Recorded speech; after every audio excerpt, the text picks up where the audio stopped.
Fact ये है कि आज निफ्टी ने लोअर लोअर लोअर हाई बनाया है, तो जो हमारा थीसिस था वो पूरा हुआ। अब जहाँ पर अब अगर हमने एक व्यू ये लिया था कि नहीं, अगर 26,210 के नीचे फिसलें आप तो अपने लॉन्ग पोजीशन से बाहर हो।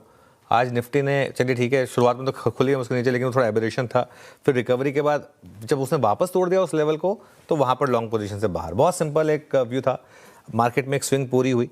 आज एडवांस डिक्लाइन भी थोड़ा ख़राब है मार्केट का, क्योंकि अब तक जो मार्केट की रैली थी वो अच्छी खासी मार्केट ब्रेड्थ के साथ आ रही थी।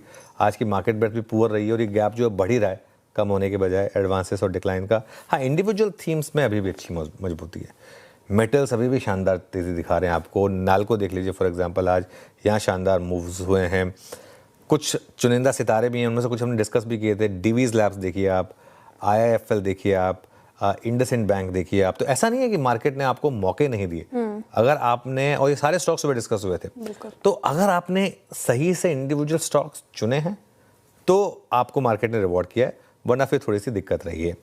देखिए, जहाँ तक मार्केट के अब आगे के व्यू की बात है, मेरा ये मानना है कि निफ्टी की आज की क्लोजिंग पर हमको नज़र रखनी होगी, क्योंकि 26,100 पर मैक्सिमम पुट राइटिंग है और 26,200 पर मैक्सिमम कॉल राइटिंग है। आज की एक्सपायरी के हिसाब से सबसे ज़्यादा ऑप्शंस का बेस वहीं पर है। तो 26,100 के नीचे फिसले अगर, तो ये अप ट्रेंड पूरी तरीके से ख़त्म हो जाएगा फिर, क्योंकि फिर इन दैट केस आप ना सिर्फ कल के लो के नीचे होंगे, आप परसों के भी लो के नीचे होंगे। परसों से मेरा मतलब है फ्राइडे, क्योंकि परसों तो संडे था, तो उसके भी नीचे फिर आप होंगे बेसिकली। तो ये कहीं ना कहीं एक जाकर एक आपके लिए एक दिक्कत वाला सबब बनेगा। देखिए, 26,200 पर 6 करोड़ का आउटस्टैंडिंग ओपन इंटरेस्ट है। बैंक निफ्टी में अभी भी स्ट्रेंथ है, बैंक निफ्टी वीक नहीं हुआ है। बैंक निफ्टी ने अभी भी एक तरीके से अगर आप देखें तो हम 60,000 के ऊपर ही पूरे दिन सस्टेन किया है। 59,800 के जब तक आप ऊपर हैं, आजकल 59,844 ही था और वो तो एकदम परफेक्ट बाइंग अपॉर्चुनिटी निकली। 59,800 के ऊपर जब तक हैं तब तक अप ट्रेंड इंटैक्ट है बैंक निफ्टी का, और 60,300 से 60,500 पर मुझे लग रहा है कि बैंक निफ्टी पर अगली बड़ी रेजिस्टेंस आएगी। लेकिन आज जिस तरीके से दो स्टॉक्स ने प्रेशर डाला है मार्केट के ऊपर, रिलायंस और ट्रेंट का इतना वेट नहीं है इंडेक्स में, तो इसलिए ऑब्वियसली उसने प्रेशर नहीं डाला। लेकिन रिलायंस ने जिस तरीके से आज मार्केट की कमर तोड़ी है, आई थिंक कहीं ना कहीं ये आपको बताता है कि मार्केट में अभी भी रिस्क हैं, और एक ये रिस्क हमेशा रहेगा कि क्या 2026 भी ऐसा, 2025 खराब नहीं था, मार्केट में रिटर्न मिले, लेकिन वो रिटर्न जो है ना बीच बीच में काफ़ी वॉलेटिलिटी के साथ है। क्या 2026 भी ऐसा रहने वाला है? मार्केट का सबसे बड़ा स्टॉक 5% नीचे क्यों है इतने सारे भयंकर वॉल्यूम्स के साथ? यतिन से समझते हैं। Yatin, good afternoon. Good afternoon. और देखिए, जिस तरीके से रिलायंस इंडस्ट्रीज के स्टॉक में आज प्रेशर है, ब्लूमबर्ग की जो न्यूज़ रिपोर्ट थी और जो मिस रिपोर्टिंग ब्लूमबर्ग ने की है, उसका शायद प्रेशर काउंटर पे अभी भी बना हुआ है।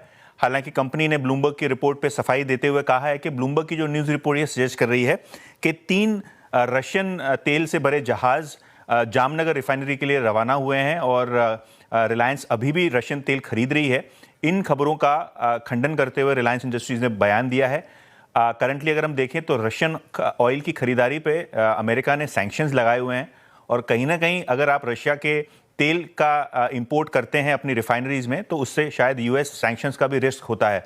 तो इस सारी अटकलों के बीच में रिलायंस की एक बड़ी क्लैरिफिकेशन आई है, जहां उन्होंने कहा है क्लियरली कि कोई रूस का तेल रिलायंस इंडस्ट्रीज अभी करंटली इंपोर्ट नहीं कर रहा है। इनफैक्ट कोई भी कार्गो अभी पिछले 3 हफ्तों में आया नहीं है, और कोई भी जनवरी में रशियन ऑयल की डिलीवरी रिलायंस इंडस्ट्रीज के जामनगर रिफाइनरी में नहीं आई है और ना आने वाली है। तो कहीं ना कहीं इस खबर के खंडन के बावजूद स्टॉक में आपको प्रेशर देखने को मिल रहा है, लेकिन क्लियरली रिलायंस इंडस्ट्रीज ने इस रिपोर्ट जो ब्लूमबर्ग ने पब्लिश की है, इसको कहा है कि ये गलत तरीके से इमेज को टार्निश करने वाली न्यूज़ पब्लिकेशन है। तो देखिए, आज के बाजार की बात करें तो आज का बाजार खुलने के साथ ही अच्छी खासी तेज़ी तो दिखाई दे रही थी, लेकिन वो तेज़ी बिल्कुल भी सस्टेन नहीं हो पाई। बैंक निफ्टी में ज़रूर दमखम दिखता हुआ नजर आया, लेकिन निफ्टी और सेंसेक्स दोनों में ही ज़बरदस्त गिरावट देखने को मिली। गिरावट के पीछे का सबसे बड़ा रीजन रिलायंस और एचडीएफसी बैंक का यहाँ पे आपको नज़र आ रहा होगा। रिलायंस में करीब 4.5% तक की गिरावट, और एचडीएफसी बैंक में भी ज़बरदस्त गैप डाउन ही दिखाई दिया था। जैसा कि हमने कल जिस प्रकार की रणनीति बनाई थी कि मार्केट में गिरावट ही रह सकती है, वैसी ही रणनीति कुछ न कुछ काम करती हुई नज़र आने वाली थी, लेकिन ऐसा कुछ देखने को नहीं मिला। बैंक निफ्टी में ज़रूर थोड़ी स्ट्रेंथ देखने को मिली। निफ्टी में जो प्लान था वो काफ़ी अच्छा और ज़बरदस्त काम करता हुआ भी नज़र आया, और अच्छे खासे टारगेट्स भी आते हुए नज़र आए। सबसे पहले आप निफ्टी के चार्ट्स को ही देखोगे तो आपको चार्ट सब कुछ बताता हुआ नजर आएगा। देखिए वनडे चार्ट पर भी आपको सब कुछ देखने को मिलेगा। यहाँ पे एक ट्रेंड लाइन जो कि आपको साफ साफ संकेत दे रही है कि किस प्रकार से मार्केट चलता हुआ नजर आ रहा है, किस प्रकार से एक ट्रेंडिंग मार्केट के रूप में यहाँ पे आपको मार्केट नजर आ रहा होगा। और पिछले 1 से 1.5 महीने में भी आप देखोगे तो फिर से एक ट्रेंड में ही बाजार चलता हुआ नजर आ रहा है। ऊपर की तरफ आप देखोगे तो ऊपर की तरफ आपको देखने को मिलेगा कि करीब 26,350 के लेवल्स, 370 के लेवल्स आपको दिखाई दे जाएंगे। अब ये लेवल काफ़ी इंपॉर्टेंट रहता है क्योंकि बाजार ने ऑल टाइम हाई लगाया है, लेकिन वो ऑल टाइम हाई अब ट्रेप होता हुआ नजर आया है। अब यदि ये हाई दोबारा से निकलता है तो फिर आपको 26,600, 26,800 तक के लेवल्स दिखाई दे सकते हैं। वरना नीचे की तरफ फिर से बाजार आता है तो फिर से बाजार 26,000 के जोन में आता हुआ नजर आएगा। और एक बार फिर से 26,000 टूटता है, 26,050 के लेवल टूटते हैं तो आपको फिर 25,500 और 25,200 तक बाजार फिर से यहाँ पे आप देख सकते हैं कि किस प्रकार से इंडियन मार्केट में यहाँ पे गिरावट हो सकती है। देखिए रणनीति को जाने तो आपको सब कुछ समझ में आ जाएगा। चार्ट्स को देखोगे तो आपको सारे चार्ट्स जो है समझ में आ जाएंगे कि किस प्रकार से इंडियन मार्केट में फॉल जो है वो देखने को मिल सकता है। देखिए यहाँ से बाजार यहाँ तक जा सकता है, लेकिन उसके बाद में यदि गिरावट होती है तो आपको यहाँ पे ये जो जोन है वो फिर से आता हुआ दिखाई दे सकता है। ये बड़ा जोन है तो इस जोन को आपको ध्यान में रखना है। निफ्टी के अलावा बैंक निफ्टी में आप देखोगे तो बैंक निफ्टी काफ़ी ज़बरदस्त तरीके से आपको सब कुछ कहता हुआ नजर आएगा कि किस प्रकार की रणनीति बैंक निफ्टी करता हुआ नजर आ रहा है। आप यहाँ पे थोड़ा लंबे टाइम पे देखोगे तो आपको एक ट्रेंड लाइन आपको नीचे और ऊपर दोनों की तरफ है, आप देखोगे तो आपको दिखाई दे रही होगी कि किस एक रेंज में बाजार काम करता हुआ नजर आ रहा है। करीब 2022 से ही आप देखोगे तो बाजार एक ट्रेंड में चलता हुआ नजर आ रहा है। और वो ट्रेंड यहाँ पे आपको दिखाई दे रहा होगा कि किस प्रकार से बाजार एक ट्रेंड में चलता हुआ नजर आ रहा है। अब देखना ये होगा कि क्या ये ट्रेंड ऐसे ही चलता रहेगा, और यदि बाजार का ये ट्रेंड ऐसे ही चला तो एक अनुमान तो आपको यहाँ पे देखने को मिल जाएगा।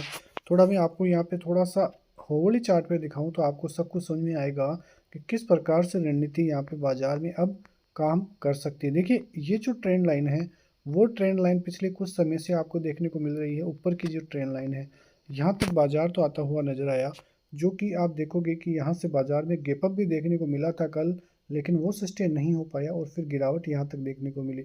उसके बाद में आज का बाजार भी आप देखोगे तो आज का बाजार में भी तेज़ी देखने को मिली, लेकिन वो तेज़ी फिर से सस्टेन नहीं हो पाई। और ये होली चार्ट है, यहाँ पे आप देखोगे।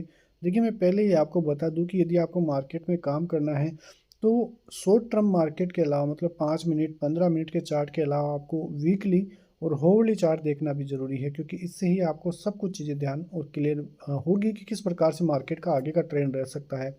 ये जो लंबा ट्रेंड है वो आपको काफ़ी अच्छा जो है मार्केट का अनुभव देगा। तो आप यहाँ पे देख सकते हैं कि किस प्रकार से पिछले 2 दिनों का चार्ट यहाँ पे कहता हुआ नजर आ रहा है। देखिए अब होगा क्या, यदि बाजार यहाँ तक आता है तो फिर से सपोर्ट लेके फिर से एक बार यदि बाजार अपने ऑल टाइम हाई को पार करता है तो फिर बाजार 61,000 के लेवल्स, जो कि ये ब्लू ट्रेंड लाइन आपको दिखाई दे रही है, वो ट्रेंड लाइन भी काफ़ी इंपॉर्टेंट है ऊपर की तरफ। और यहाँ से बाजार में फिर एक बड़ा ट्रेंड देखने को मिल सकता है जो बाजार को करीब 59,500 और यदि 58,000 के लेवल भी आते हुए दिखाई दे तो भी कोई बड़ी बात नहीं है। तो ये एक बड़ी रणनीति आपको लॉन्ग टर्म के लिए दिखाई दे सकती है। तो काफ़ी अच्छी रणनीति है, इसको आप फॉलो कर सकते हैं। वैसे बाजार में ऐसी कोई खबर नहीं है जिसकी वजह से कोई बड़ी गिरावट देखने को मिली, लेकिन फिर भी ये बाजार का नेचर है कि बाजार अब लोगों को फिर से पॉजिटिव में बिठा सकता है, फिर से ऑल टाइम हाई लगा सकता है, लेकिन उसके बाद में जो ट्रेंड है वो थोड़ा बड़ा नेगेटिव देखने को मिल सकता है, जहां से एक बड़ा करेक्शन इंडियन मार्केट की तरफ से आता हुआ फिर से दिखाई दे सकता है। और यदि ये ट्रेंड लाइन ब्रीच करते हुए बाजार ऊपर की तरफ सस्टेन करता है तब जाके हम इस ट्रेंड को फिर फॉलो नहीं करेंगे, फिर हम ऊपर की तरफ की जो है बड़ी रणनीति जो है वो करते हुए दिखाई देंगे। मिलते हैं नेक्स्ट वीडियो में, तब तक के लिए जय हिंद।